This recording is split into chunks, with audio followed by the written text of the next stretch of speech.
हिमाचल प्रदेशातील कांगडा जिल्ह्यात वसलेले बातोकी लडी मंदिर हे आपल्या अद्भुत रहस्यांमुळे, पांडवकालीन कथांमुळे आणि नैसर्गिक चमत्कारामुळे प्रसिद्ध आहे. येथे 8 मंदिरे आहेत.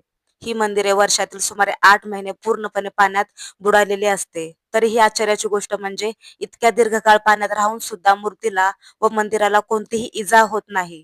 ते जसेच्या तसे सुरक्षित राहते. फक्त 4 महिने उन्हाळ्यात पाणी ओसरल्यानंतरच भाविकांना या मंदिरात दर्शन घेता येते. स्थानिक कथेनुसार पांडव स्वर्गात जाण्यासाठी येथे एक शिडी तयार करत होते. पण मानव शरीराचे थेट स्वर्ग प्रवेश शक्य नाही, हे लक्षात आल्यावर त्यांचा प्रयत्न अपयशी ठरला. त्यामुळे ही शिडी अर्धवटच राहिली. ती अर्धवट राहिलेली शिडीच पुढे बातोकी लढी म्हणून ओळखली जाऊ लागली. त्या स्मरणार्थ ही मंदिरे उभी आहेत, असे मानले जाते. आजही भाविकांचा असा विश्वास आहे की या मंदिरात मनोभावे प्रार्थना केल्यास अडथळे दूर होतात आणि जीवनमार्ग स्पष्ट होतो.